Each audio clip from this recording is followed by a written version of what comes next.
আমাদের কিছু আলিম হলে হইতরা যে আল্লাহ ব্যতীত কেউ গাইব জানে না। যদি কেউ এই বিশ্বাস রাখে যে আল্লাহ ব্যতীত অন্য কেউ গাইবর খবর জানেন তাহলে সে মুশরিক হয়ে যাব, এটা শিরিক। আবার কিছু আলিম হলে হইতরা না, আল্লাহ ব্যতীত অনেকে গাইব জানেন, নবী সাল্লাল্লাহু আলাইহি সাল্লামেও গাইব জানতা, এমনকি অলিরাও গাইব জানেন।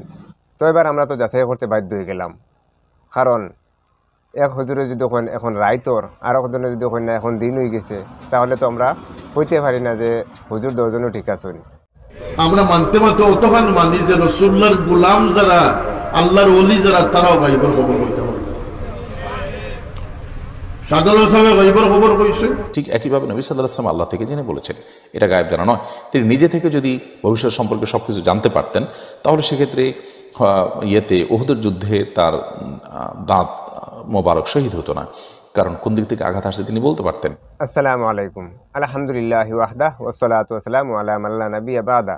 প্রিয় দিনী ভাইরা, আমাদের কিছু আলিম হলে হইতরা যে আল্লাহ ব্যতীত কেউ গাইব জানে না। যদি কেউ এই বিশ্বাস রাখে যে আল্লাহ ব্যতীত অন্য কেউ গাইবর খবর জানেন তাহলে সে মুশরিক হয়ে যাব, এটা শিরিক।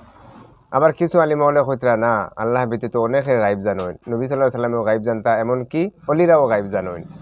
তো এবার আমরা তো যাচাই করতে বাধ্য হয়ে গেলাম, কারণ এক হুজুরে যদি কোন এখন রাইতর, আর একজনে যদি কোন না এখন দিন হয়ে গেছে, তাহলে তো আমরা হইতে পারি না যে হুজুর দশজনও ঠিক আছেন। তো আসুন, আমি যা যাচাই বাছাই করিয়া পাইছি তা আপনাদের সামনে তুলিয়া ধরি, ইনশাআল্লাহ আপনারা উপকৃত হইবা।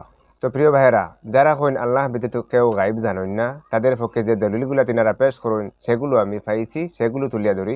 প্রথমে দেখুন পবিত্র কোরআনের 27 নম্বর সূরার 65 নম্বর আয়াতে আল্লাহ পাকে কইছেন, আউযুবিল্লাহি মিনাশ শাইতানির রাজিম, কুল্লা ইয়ালামু মান ফিস সামাওয়াতি ওয়াল আরদিল গায়বা ইল্লাল্লাহ। আল্লাহ পাকে আদেশ করছেন, হে নবী আপনি বলুন, কুল বলুন, লা ইয়ালামু মান ফিস সামাওয়াতি ওয়াল আরদিল গায়বা ইল্লাল্লাহ, আকাশগুলোতে এবং জমিনে আল্লাহ ব্যতীত আর কেউ গায়ব জানে না।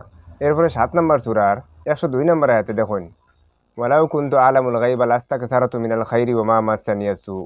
আমি যদি গায়বর খবর জানতাম তাহলে কোনো অকল্যাণে আমাকে স্পর্শ করতে পারতো না। দেখুন, আল্লাহ পাকে আল্লাহ রাসূল সাল্লাল্লাহু আলাইহি ওয়াসাল্লামকে শিখাই দিতরা, আপনি হইন যে আমি যদি গাইবর খবর জানি লিতাম তাহলে আমাকে কোনো অকল্যাণে স্পর্শ করতে পারলো না অনেক। তো আমরা জানি আল্লাহ রসুল সাল্লাহ সাল্লাম রে অনেক অকল্যাণে স্পর্শ করছে। এরপরে দেখুন অনেক হায়াত আছে, লম্বা করে লাভ নাই। এখন দেখুন বুখারী শরীফের মধ্যে হাদিস আছে 7380 নম্বর হাদিসটা দেখুন। এই হাদিসের মধ্যে আম্মা জানা আয়েশা রাদিয়াল্লাহু আনহা কইতরা, আনা আয়েশা ক্বালাত ওয়া হাদাথাকা আন্না মুহাম্মাদান সাল্লাল্লাহু আলাইহি ওয়াসাল্লাম রাআই রাব্বাহু ফাকাদ কাযাবা ওয়া হুয়া ইয়াকুল লা তুদরিকুল আবসার। ومن حدثك أنه يعلم الغيب فقد كذب وهو يقول لا يعلم الغيب إلا الله. আমাদের আয়েশা রাদিয়াল্লাহু আনহা কইতরা, নবী সাল্লাল্লাহু আলাইহি ওয়াসাল্লামের প্রিয়তমা স্ত্রী কইতরা, কেউ যদি হয় তোমার যে নবী সাল্লাল্লাহু আলাইহি ওয়াসাল্লাম আল্লাহ পাকরে সরাসরি দেখছেন তাহলে সে মৃত্যু। আর কেউ যদি হয় নবী সাল্লাল্লাহু আলাইহি ওয়াসাল্লামের গায়বর খবর জানতা তাহলে সেও মৃত্যু। তো ভাই একেবারে পরিষ্কার বুখারী শরীফের হাদিস। এরপরে বুখারী শরীফের আরেকটা হাদিস দেখুন, 4141 নম্বর হাদিস। একবার আমাদের আয়েশা রাদিয়াল্লাহু আনহার উপরে মুনাফিকরা কিতা করলো, অপবাদ লাগাই দিল যে তিনি বেবিচারিনী।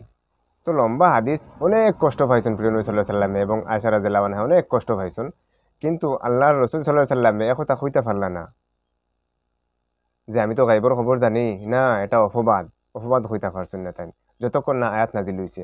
তো অনেক কষ্টর পরে আল্লাহ পাকে আয়াত নাজিল করিয়া আমাদের আয়েশা রাদিয়াল্লাহু আনহার চরিত্রর ঘোষণা দিছেন যে তিনি চরিত্রহীন নয়, বেবিচারিণী নয়। এরপরে আপনারা জানেন অনেক ঘটনা আছে।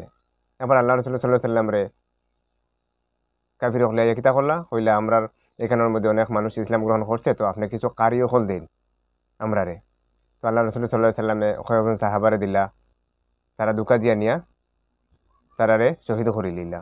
তো আল্লাহ রাসূল সাল্লাল্লাহু আলাইহি ওয়াসাল্লামে গায়বর খবর কইতে পারলা না, এটা তো নিয়া শহীদ করে লিবা, তো আমি দিবার খাম নাই, এই গাইবর বিষয়টা তাই জানতে পারলা না। এরপরে এহুদি মহিলা আল্লাহ রাসূল সাল্লাল্লাহু আলাইহি ওয়াসাল্লাম রে বিষ খাওয়াই দিল, সামান্য খাইছুন, এখন সাহাবিয়ে পুরাটাও খাইছুন, খাইয়া মারা গেছুন। তো খাওয়ার আগে আল্লাহ রাসূল সাল্লাল্লাহু আলাইহি ওয়াসাল্লামে কইতে পারলা না, আরে আমি তো গাইবর খবর জানি, তো মহিলাটা তো বিষ মিশাই দিছে, এই কথা আল্লাহ রাসূল সাল্লাল্লাহু আলাইহি ওয়াসাল্লামে কইতে পারলা না। প্রিয় নবী সাল্লাল্লাহু আলাইহি ওয়াসাল্লাম রে আল্লাহ পাকে আরো খায়াত কইতে দেখুন যে আমি তোমারে গাইবর খবর জানাই। তো আল্লাহ রাসূল সাল্লাল্লাহু আলাইহি ওয়াসাল্লামের উপরে যা কিছু গাইবর খবর আল্লাহ পাকে জানাইছেন জিবরিলের মাধ্যমে অথবা ওহি গায়রে মাতলুর মাধ্যমে, তা কিছু আল্লাহ রাসূল সাল্লাল্লাহু আলাইহি ওয়াসাল্লামের খবর আমরা জানাইছেন। এটারে নিজের থেকে গাইব জানা হয় না, এটা গাইবর খবর দেওয়ার পরে তাই জানতে পারছেন। গাইবের অধিকারী ভাই একমাত্র আল্লাহ পাক রব্বুল আলামিন, আর কেউ গাইব জানে না। আল্লাহ পাকে নিজে বারবার কোরআনের মধ্যে কইছেন আল্লাহ রাসূল সাল্লাল্লাহু আলাইহি ওয়াসাল্লাম রে দিয়া।